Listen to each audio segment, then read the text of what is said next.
बिना एक भी पल सोचे उस तेज बहती नदी में छलांग लगा दी। पानी की एक जोरदार आवाज आई और उसका शरीर उन खौफनाक लहरों में समा गया। लेकिन कहते हैं ना, जब तक ऊपर वाला ना चाहे, किसी की कहानी इतनी आसानी से खत्म नहीं होती। उसी वक्त नदी से कुछ ही दूरी पर शिवा नाम का एक नौजवान किसान अपने खेत से काम खत्म करके लौट रहा था। शिवा बेहद गरीब था। दिन भर मिट्टी में पसीना बहाकर 2 वक्त की सूखी रोटी कमाता था। उसके कपड़े फटे और पुराने थे, पैरों में चप्पल तक नहीं थी, लेकिन उसका दिल सोने से भी ज्यादा खरा था। अचानक तेज हवा के बीच शिवा को पानी में किसी के गिरने की छप छप आवाज सुनाई दी। उसने ध्यान से देखा तो लहरों के बीच एक इंसान डूब रहा था। बिना यह सोचे कि पानी कितना गहरा है या नदी का बहाव कितना जानलेवा है, शिवा ने अपनी जान की परवाह के बिना पानी में छलांग लगा दी। लहरें बहुत खूंखार थीं। वो शिवा को भी अपने साथ बहा ले जाना चाहती थीं, लेकिन एक किसान जो बंजर जमीन का सीना चीरकर फसल उगाना जानता है, वो मौत से इतनी आसानी से हार कैसे मान लेता। उसने पूरी ताकत से गोता लगाया और अंधेरे पानी में डूबती हुई अंजलि का हाथ कसकर पकड़ लिया। पानी के खिलाफ एक लंबी लड़ाई लड़ने के बाद अपनी सांसें टूटने से ठीक पहले वो किसी तरह अंजलि को खींचकर किनारे पर ले आया।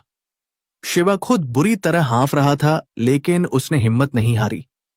अंजलि बेसुध पड़ी थी। शिवा ने उसके सीने को जोर से दबाया ताकि फेफड़ों में भरा पानी बाहर निकल सके।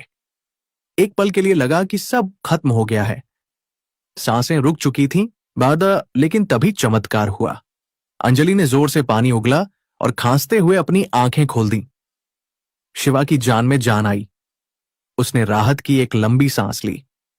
अंजलि ने धीरे धीरे अपनी भारी आंखें खोली। उसने देखा कि सामने एक गरीब मिट्टी से सना हुआ लड़का खड़ा है, जिसने अपनी जान पर खेलकर उसे बचाया है। अंजलि ने अपनी कांपती और दर्द भरी आवाज में पूछा, तुमने तुमने मुझे क्यों बचाया? जब मेरे अपने ही मुझे मारना चाहते हैं तो एक अनजान होकर तुमने अपनी जान खतरे में क्यों डाली? शिवा कुछ पल शांत रहा। उसकी आंखों में एक गहरी सच्चाई थी। उसने बहुत ही कोमल और शांत आवाज में कहा, मैडम जी, जब कोई फसल आंधी तूफान में बर्बाद हो जाती है ना, तो हम किसान खेत को छोड़कर भागते नहीं हैं। हम फिर से बीज बोते हैं। जिंदगी को खत्म कर लेना बहुत आसान है, लेकिन मुश्किलों से लड़कर दोबारा खड़े होना ही असली इंसानियत है। ये सीधे और सच्चे शब्द अंजलि के दिल को चीरते हुए उसकी आत्मा तक पहुंच गए। पहली बार किसी ने उसे उसकी हैसियत या पैसे से नहीं, बल्कि एक इंसान समझकर उसकी जान बचाई थी। शिवा ने उसे सहारा दिया और अपनी छोटी सी झोपड़ी की तरफ ले जाने लगा ताकि उसे आग की गर्माहट दे सके। लेकिन उन्हें इस बात का बिल्कुल भी अंदाजा नहीं था कि मौत का साया अभी टला नहीं है। अंजलि को नदी में धकेलने वाले वो खूंखार लोग अंधेरे में छुपकर उन्हें देख रहे थे। असली खौफनाक रात और जिंदगी की सबसे बड़ी जंग अब शुरू होने वाली थी। रात और भी गहरी हो चली थी। बाहर बारिश की बूंदें मिट्टी की सौंधी खुशबू बिखेर रही थीं, लेकिन अंजलि के मन में यादों का जहर घुला हुआ था। शिवा उसे सहारा देकर अपनी छोटी सी कच्ची झोपड़ी में ले आया। वह झोपड़ी जहां छत से पानी टपक रहा था और दीवारों पर गरीबी साफ झलक रही थी, लेकिन उन मिट्टी की दीवारों में जो अपनापन था, वह अंजलि ने अपने करोड़ों के महल में कभी महसूस नहीं किया था। अंजलि ठंड से थरथर कांप रही थी। शिवा ने तुरंत चूल्हे में सूखी लकड़ियां डाली और आग जला दी। आग की सुनहरी लपटें अंजलि के ठंडे पड़ते शरीर को थोड़ी राहत देने लगी। शिवा ने कोनों में पड़ा एक पुराना लेकिन साफ तौलिया अंजलि की तरफ बढ़ाया और नजरें झुकाकर बोला, मैडम जी, बुरा मत मानिएगा, मेरे पास कोई कीमती कपड़ा तो नहीं है, पर यह साफ है। आप इससे अपना सिर पोंछ लीजिए, वरना ठंड लग जाएगी। अंजलि ने कांपते हाथों से उस पुराने कपड़े को लिया। उसे याद आया कि उसके घर में हजारों के तौलिए थे, लेकिन आज इस 2 कौड़ी के कपड़े में उसे जो सुकून मिल रहा था, वह अनमोल था। वह चुपचाप आग को देखती रही। उसके दिमाग में बार बार वही चेहरे घूम रहे थे, उसके सगे भाई और चाचा, जिन्होंने सिर्फ जायदाद के कागजों पर दस्तखत करवाने के लिए उसे जान से मारने की कोशिश की थी। तभी शिवा ने एक मिट्टी की थाली में सूखी रोटी, थोड़ा सा नमक और एक कटा हुआ प्याज अंजलि के सामने रख दिया। शिवा थोड़ा झिझकते हुए बोला, मूछ करीब के घर में बस यही सूखा अनाज है, अगर आप खा सकें तो। अंजलि, जिसने अपनी पूरी जिंदगी चांदी की थालियों में 56 भोग खाए थे, उसने आज उस सूखी रोटी का एक टुकड़ा तोड़ा और मुंह में रखा। उसकी आंखों से अचानक आंसू छलक पड़े। वह रोते हुए बोली, शिवा, आज समझ आया कि स्वाद खाने में नहीं, उसे खिलाने वाले की नीयत में होता है। मेरे अपनों ने मुझे जहर खिलाने की कोशिश की, और तुमने, जिसे मैं जानती तक नहीं, अपनी थाली का आखिरी निवाला मुझे दे दिया। शिवा ने अपनी बड़ी बड़ी आंखों से अंजलि को देखा और मुस्कुराकर बोला, मैडम जी, मां कहती थी कि इंसान की पहचान उसके पैसों से नहीं, उसके चरित्र से होती है। पैसा तो आज है, कल नहीं होगा, पर दुआएं हमेशा साथ रहती हैं। अभी उनकी बातें चल ही रही थीं कि अचानक झोपड़ी के बाहर सूखी टहनियों के टूटने की आवाज आई। चटाक! शिवा एकदम सतर्क हो गया। उसकी मुस्कुराहट गायब हो गई और उसकी जगह एक रक्षक की गंभीरता ने ले ली। उसने अपना कान दीवार से सटाया। बाहर कुछ भारी कदमों की आहट साफ सुनाई दे रही थी। अंजलि का चेहरा डर के मारे सफेद पड़ गया। वह फुसफुसाकर बोली, शिवा, वो लोग यहां आ गए, वो मुझे नहीं छोड़ेंगे। तुम भी मुसीबत में पड़ जाओगे, मुझे उनके हवाले कर दो। शिवा ने तुरंत अपनी हाथ वाली कुल्हाड़ी उठाई और अंजलि की आंखों में आंखें डालकर बोला, एक किसान अपनी फसल की रक्षा के लिए अपनी जान दांव पर लगा देता है, और आपने तो इस गरीब की झोपड़ी में शरण ली है। जब तक शिवा की सांस चल रही है, कोई आपकी परछाई को भी नहीं छू पाएगा। तभी झोपड़ी के दरवाजे पर एक जोरदार लात पड़ी। धड़ाम! दरवाजा थोड़ा सा हिल गया। बाहर से एक भारी और खौफनाक आवाज आई, ऐ लड़के, दरवाजा खोल, हमें पता है वह औरत अंदर ही है। अगर अपनी खैर चाहता है तो उसे बाहर निकाल दे, वरना इस झोपड़ी के साथ साथ तुझे भी राख कर देंगे। अंजलि डर के मारे कोने में सिमट गई। शिवा ने दरवाजे के पीछे की कुंडी को और कस लिया। बाहर खड़े लोग सिर्फ गुंडे नहीं थे, वो अंजलि के अतीत के वो राक्षस थे जो उसकी जान के भूखे थे। रात का सन्नाटा अब चीखों और धमकियों में बदलने वाला था। शिवा अकेला था और बाहर हथियारों से लैस 4-5 लोग। क्या एक निहत्था किसान उन दरिंदों का सामना कर पाएगा? क्या अंजलि की जिंदगी फिर से अंधेरे में डूब जाएगी? बाहर खड़ी मौत अब और इंतजार करने के मूड में नहीं थी। अचानक धड़ाम की एक और कान फाड़ देने वाली आवाज हुई और झोपड़ी का कमजोर दरवाजा टूटकर जमीन पर गिर पड़ा। दरवाजा गिरते ही ठंडी हवा का एक झोंका अंदर आया, जिसने चूल्हे की आग को और भड़का दिया। सामने 4 गुंडे खड़े थे। उनके चेहरों पर शैतानी हंसी थी और हाथों में लोहे की रॉड और डंडे चमक रहे थे। उनमें से एक, जो उनका लीडर लग रहा था, एक कदम अंदर आया और अंजलि को देखकर क्रूरता से हंसा। अरे वाह, शहर की करोड़पति मालकिन आज इस सड़ी हुई झोपड़ी में चूहे की तरह छिपी है। चल, चुपचाप हमारे साथ चल, तेरे चाचा जी कागज लेकर तेरा इंतजार कर रहे हैं। अंजलि डर के मारे कांपने लगी, लेकिन तभी शिवा एक चट्टान की तरह अंजलि और उन गुंडों के बीच आकर खड़ा हो गया। उसके एक हाथ में लकड़ी काटने वाली कुल्हाड़ी थी और आंखों में बिना किसी डर की एक तेज चमक। पीछे हट जाओ। शिवा की आवाज में कोई घबराहट नहीं थी, बल्कि एक ऐसी दहाड़ थी जिसने गुंडों को भी एक पल के लिए चौंका दिया। जब तक मेरे शरीर में खून की आखिरी बूंद बाकी है, तुम लोग इस चौखट के पार नहीं आ सकते। गुंडों का लीडर जोर से हंसा। अरे ओ फटेहाल किसान, अपनी औकात देख और हमारा रास्ता छोड़ दे, वरना इसी झोपड़ी में तेरी कब्र बना देंगे। लेकिन शिवा अपनी जगह से 1 इंच भी नहीं हिला। लीडर ने गुस्से में आकर अपना डंडा शिवा के सिर की तरफ घुमाया। शिवा ने फुर्ती से उसे कुल्हाड़ी के डंडे से रोका और पूरी ताकत से उस गुंडे को लात मारकर जमीन पर गिरा दिया। अब झोपड़ी के अंदर एक खौफनाक लड़ाई शुरू हो गई। शिवा अकेला था, लेकिन वह किसी भूखे शेर की तरह लड़ रहा था।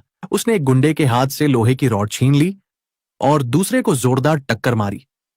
अंजलि एक कोने में सिकुड़ी हुई यह सब देख रही थी। उसे अपनी आंखों पर विश्वास नहीं हो रहा था कि एक लड़का, जिसे वह जानती तक नहीं, उसकी खातिर मौत से मोल ले रहा था। लड़ाई अब भयानक हो चुकी थी। तभी पीछे से एक गुंडे ने शिवा की पीठ पर लोहे की रॉड से जोरदार वार किया। खट खट खट। शिवा लड़खड़ाकर घुटनों के बल जमीन पर गिर पड़ा। उसके सिर से खून बहने लगा और चेहरे पर दर्द छा गया। शिवा! अंजलि चीख पड़ी। वह उसकी तरफ भागना चाहती थी, लेकिन डर ने उसके कदम रोक रखे थे। गुंडे ने हंसते हुए रॉड को फिर से उठाया ताकि शिवा का खेल खत्म कर सके। लेकिन एक किसान का शरीर भले ही थक जाए, उसकी हिम्मत कभी नहीं टूटती। शिवा ने जमीन से थोड़ी सी राख और लाल मिर्च का डिब्बा उठाया और पूरी ताकत से गुंडों की आंखों में फेंक दिया। आ आ हा, मेरी आंखें! गुंडे दर्द से चीखने लगे और अपनी आंखें मलने लगे। यही वह मौका था। शिवा दर्द से कराहते हुए खड़ा हुआ। उसने अंजलि का हाथ कसकर पकड़ा और चिल्लाया, भागो मैडम जी, पीछे वाले रास्ते से। दोनों ने झोपड़ी के पीछे का कच्चा दरवाजा खोला और वे बाहर निकल गए। बाहर मूसलाधार बारिश शुरू हो चुकी थी। खेतों की मिट्टी कीचड़ बन चुकी थी। अंजलि के पैरों में चप्पल नहीं थी, कांटे चुभ रहे थे, लेकिन शिवा ने उसका हाथ इतनी मजबूती से पकड़ा हुआ था कि उसे रुकने नहीं दिया। भागते भागते अंजलि की सांसें फूलने लगीं। वह कीचड़ में फिसलकर गिर पड़ी। शिवा ने तुरंत उसे उठाया। अंजलि रोते हुए बोली, शिवा, मुझे छोड़ दो। तुम्हारे सिर से बहुत खून बह रहा है। मेरी वजह से तुम मारे जाओगे। शिवा ने अपनी खून से सनी शर्ट फाड़कर अपने सिर पर बांधी और एक हल्की सी मुस्कान के साथ बोला, जान तो एक दिन वैसे भी जानी है मैडम जी, लेकिन अगर आज आपको कुछ हो गया तो यह शिवा जीते जी मर जाएगा। चलिए, हिम्मत मत हारिए। अंजलि को पहली बार एहसास हुआ कि असली अमीरी बैंक बैलेंस में नहीं, बल्कि ऐसे इंसान के दिल में होती है। दोनों भागते हुए जंगल के बीचों बीच बने एक बहुत पुराने और खंडहर हो चुके शिव मंदिर में पहुंचे। उन्होंने मंदिर का भारी दरवाजा अंदर से बंद कर लिया। शिवा पूरी तरह निढाल होकर जमीन पर गिर पड़ा। उसका खून तेजी से बह रहा था। अंजलि उसके पास बैठी और फूट फूट कर रोने लगी, लेकिन उनकी मुसीबतें अभी खत्म नहीं हुई थीं। तभी बाहर से कुत्तों के भौंकने और जीप के इंजन की तेज आवाज आने लगी। गुंडों ने उनका पीछा करते हुए मंदिर तक का रास्ता खोज लिया था। मंदिर के अंदर घुप अंधेरा था।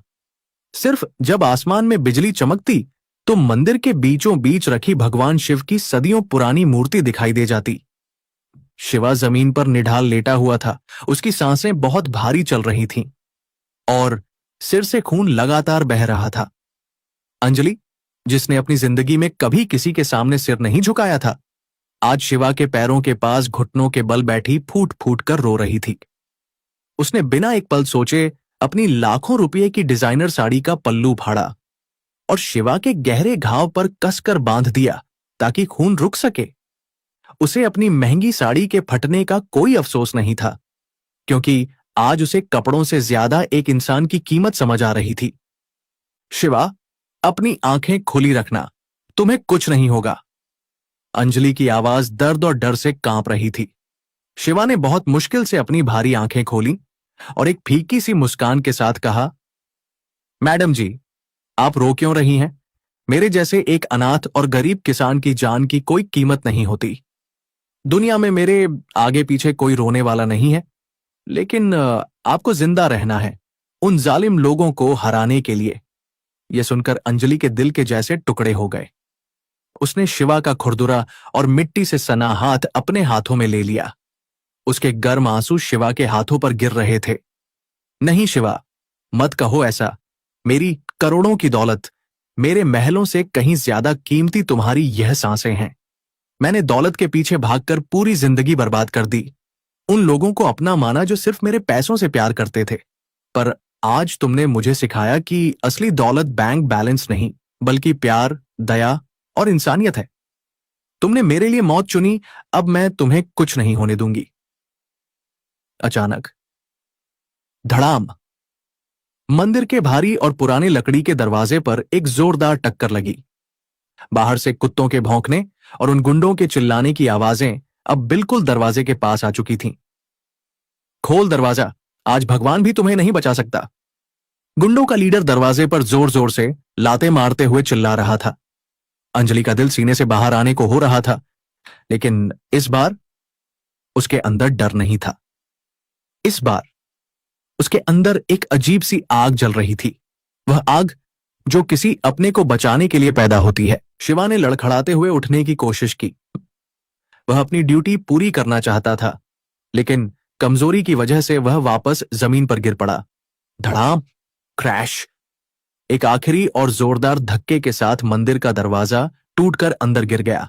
बाहर जोर की बिजली कड़की और उसकी नीली रोशनी में दरवाजे पर खड़े उन खूंखार गुंडों के चेहरे चमक उठे। उनके हाथों में चमकती हुई धारदार तलवारें और लोहे की रॉड थीं। लीडर एक शैतानी हंसी हंसते हुए अंदर आया। खेल खत्म अंजलि, यह भिखारी लड़का तो अब वैसे भी मरने वाला है, इसे यहीं तड़पने के लिए छोड़ दे और चुपचाप हमारे साथ चल, वरना तेरी भी यही हालत करेंगे। लेकिन इस बार जो हुआ, उसने गुंडों के साथ साथ शिवा को भी पूरी तरह हैरान कर दिया। अंजलि एक कदम भी पीछे नहीं हटी, बल्कि वह शिवा के आगे एक मजबूत ढाल की तरह खड़ी हो गई। उसकी आंखों में अब कोई आंसू नहीं थे, सिर्फ एक शेरनी वाला गुस्सा था। एक करोड़पति औरत जो हमेशा अपनी हिफाजत के लिए हथियारबंद गार्ड्स रखती थी, आज एक गरीब लड़के की जान बचाने के लिए मौत के सामने सीना तान कर खड़ी थी। अंजलि ने पास ही रखा भगवान शिव का एक भारी पीतल का त्रिशूल उठा लिया और दहाड़ते हुए बोली, अगर मेरे शिवा को एक खरोंच भी लगाई तो याद रखना, मैं तुम्हारी जान ले लूंगी। दौलत के लालच में तुमने मुझे धोखा दिया, मैंने सह लिया, लेकिन इस सच्चे इंसान पर हाथ उठाने की तुम्हारी औकात नहीं है। गुंडे एक पल के लिए इस औरत का रौद्र रूप देखकर सहम गए, लेकिन फिर लीडर ने गुस्से में अपनी तलवार हवा में उठाई और अंजलि की तरफ दौड़ा। मौत बस एक कदम दूर थी, तलवार हवा में लहरा चुकी थी। क्या अंजलि खुद को और शिवा को बचा पाएगी? तलवार हवा में लहराती हुई अंजलि की तरफ बढ़ी। मौत बस कुछ इंच दूर थी, लेकिन अंजलि के अंदर आज कोई खौफ नहीं था, बल्कि अपनों को बचाने वाली एक शेरनी सी हिम्मत थी। उसने अपनी पूरी ताकत लगाकर भगवान शिव का वह भारी पीतल का त्रिशूल उस तलवार से टकरा दिया। झन्नाक, एक तेज आवाज गूंजी और तलवार से चिंगारियां उड़ गईं। गुंडे का हाथ झटके से पीछे हो गया। वह हैरान रह गया कि एक नाजुक सी करोड़पति औरत में अचानक इतनी ताकत कहां से आ गई। यह ताकत दौलत की नहीं थी, यह उस सच्चे रिश्ते की ताकत थी जिसे अंजलि किसी भी कीमत पर मरने नहीं देना चाहती थी। गुंडे का लीडर गुस्से से तिलमिला उठा। तेरी इतनी हिम्मत! उसने गालियां देते हुए दोबारा वार करने के लिए हाथ उठाया, लेकिन इससे पहले कि उसकी तलवार नीचे आती, मंदिर के बाहर से एक कान फाड़ देने वाली आवाज गूंजी। पिंग्यूं, पिंग्यूं, पिंग्यूं। पुलिस का सायरन और उसके साथ ही सैकड़ों लोगों के दौड़ने की आहट। मंदिर के टूटे हुए दरवाजे पर अचानक कई टॉर्च की तेज रोशनियां चमक उठी। आसपास के गांव वाले हाथों में लाठियां और जलती हुई मशालें लिए पुलिस के साथ खड़े थे। दरअसल गांव वालों ने शिवा की झोपड़ी को टूटते और गुंडों को भागते देखा था। शिवा पूरे गांव का सबसे नेक और चहेता इंसान था, इसलिए पूरा गांव उसे बचाने के लिए उमड़ पड़ा था। हथियार नीचे फेंक दो, इंस्पेक्टर ने अपनी पिस्तौल तानते हुए दहाड़ लगाई। पुलिस और इतने सारे लोगों को देखकर गुंडों के पसीने छूट गए। उनके हाथों से हथियार जमीन पर गिर गए। पुलिस ने तुरंत आगे बढ़कर उन्हें हथकड़ियां पहना दी। जैसे ही खतरा टला, अंजलि के हाथों से त्रिशूल छूट गया। वह दौड़कर शिवा के पास घुटनों के बल बैठ गई। शिवा का बहुत खून बह चुका था और उसकी सांसें उखड़ रही थीं। शिवा ने अपनी कांपती हुई उंगलियों से अंजलि के आंसू पोंछे और बहुत ही धीमी, टूटती हुई आवाज में कहा, कहां था ना मैडम जी, जब तक यह शिवा जिंदा है आप पर कोई आंच नहीं आने देगा। इतना कहते ही शिवा की आंखें बंद हो गईं और उसका हाथ नीचे गिर पड़ा। शिवा, नहीं, आंखें खोलो शिवा। अंजलि की तड़पती हुई चीख से पूरा मंदिर गूंज उठा। वक्त का पहिया घूमा। कुछ दिन बीत गए। शहर के सबसे बड़े अस्पताल के एक शांत कमरे में शिवा ने धीरे धीरे अपनी आंखें खोलीं। उसे लगा जैसे वह कोई सपना देख रहा है, लेकिन तभी उसे अपने हाथों पर किसी के गर्म आंसुओं के गिरने का एहसास हुआ। उसने मुड़कर देखा, पास ही अंजलि बैठी थी, लेकिन यह वह घमंडी और सोने हीरों से लदी अंजलि नहीं थी। उसने एक बहुत ही साधारण सा सूती कपड़ा पहना हुआ था। चेहरे पर कोई बनावट नहीं थी, लेकिन आज वह दुनिया की सबसे खूबसूरत औरत लग रही थी। तुम बच गए शिवा। अंजलि रोते हुए मुस्कुराई।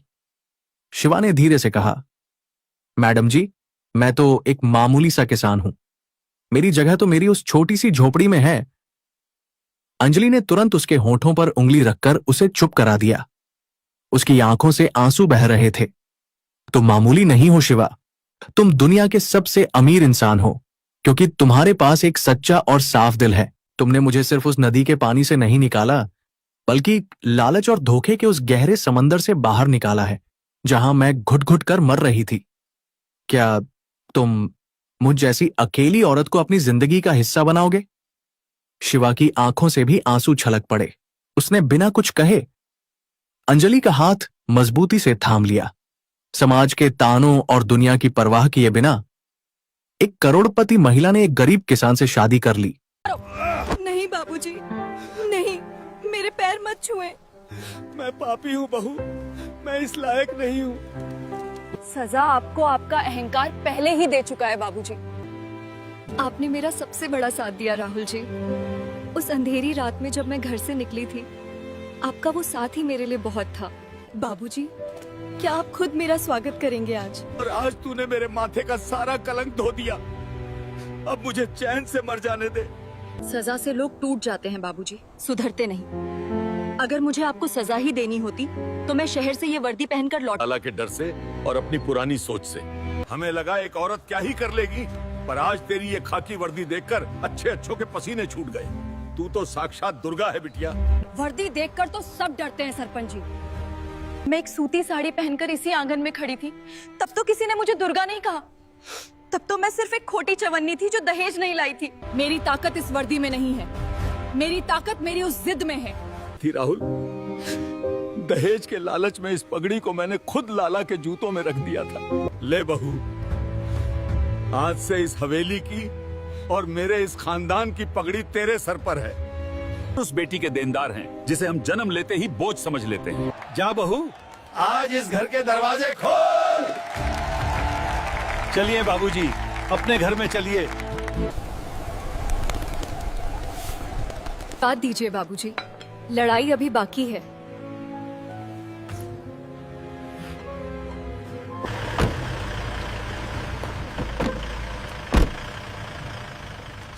इसमें तो जिले के कई सफेदपोश नेताओं का पैसा लगा है। ये विधायक प्रताप सिंह का नाम यहाँ क्या कर रहा है? ओए संतरी, मुझे एक बार विधायक जी से फोन पे बात करने दे। मैं इस थाने को बिकवा दूंगा। मुझे यहाँ मच्छरों के की बेटी की शादी के दिन उस नई एसपी की इतनी हिम्मत। लाला रतनलाल मेरा आदमी है, उसे अभी बाइज्जत छोड़ दो। विधायक जी, तबादले। इस पंचायत में मैंने हमेशा अपनी झूठी शान के लिए फैसले किए, पर आज एक बाप के तौर पे कह रहा हूँ, बेटियों को दहेज की तराजू में तौलना बंद करो। मेरी बहू ने मुझे मेरी औकात दिखाई है। आज से इस गांव में कोई भी दहेज से भागने वाली औरत है, ये हमें क्या सिखाएगी? बाबूजी, अंजलि जिस आग में हाथ डाल रही है वो बहुत बड़ी है। भाग गई थी, जो अपने ससुर की इज्जत नीलाम करके शहर गई, वो आज हमारी जमीनें बचाएगी। ये सब नाटक है। खबरदार, अगर मेरी बेटी। मैडम, डीआईजी साहब का फोन था। विधायक जी ने ऊपर बहुत शिकायतें की हैं। वो कह रहे हैं कि आप बिना वारंट के नेताओं के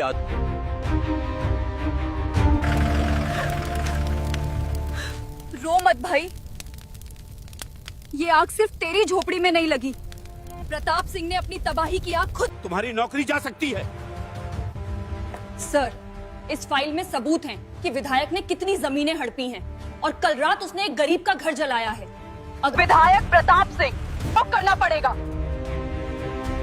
इस 2 कौड़ी की पुलिस वाली की इतनी हिम्मत। मेरे आदमियों से कहो कि दरवाजा न खोलें। अगर पुलिस अंदर घुसी तो गोलियां। धर्मशाला नहीं, वापस लौट जाओ, वरना वर्दी खून से लाल हो जाएगी।